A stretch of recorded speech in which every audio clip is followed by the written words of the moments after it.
जय श्री कृष्ण मित्रों। आज આપણે બનાવવાના છીએ થૂલી।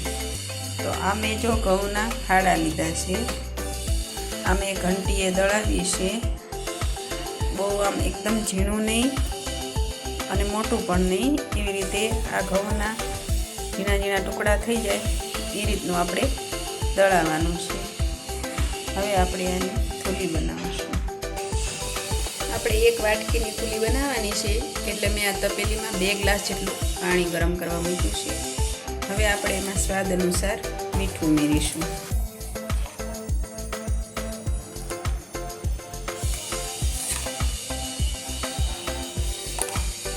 પછી એમાં 1 પાવડું તેલ નાખવાનું છે।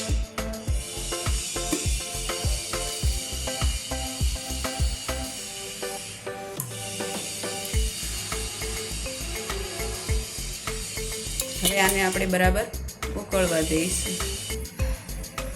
તો મિત્રો, આવી રીતે પાણી બરાબર ઉકળવા દેવાનું છે। પછી પાણી ઉકળી જાય એટલે આપણે આમાં થૂલી ઉમેરીશું।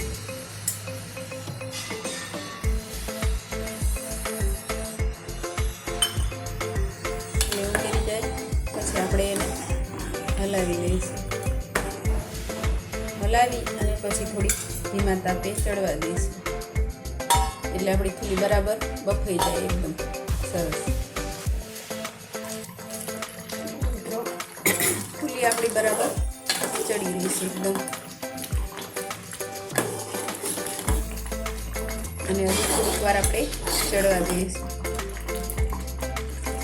એકદમ સરસ ચડી જશે।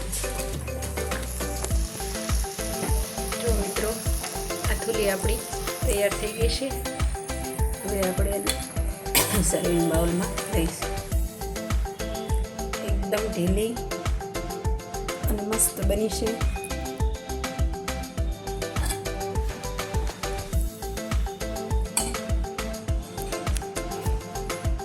પછી આના ઉપર આપણે દેશી ગોળ,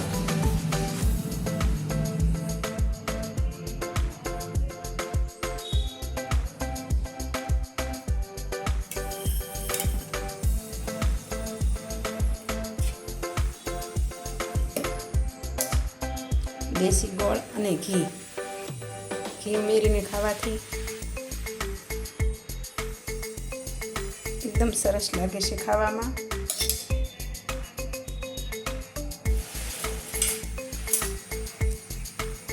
જો મિત્રો, આપણી થૂલી એકદમ તૈયાર છે અને ખાવાની ખૂબ જ મજા આવે છે થૂલી।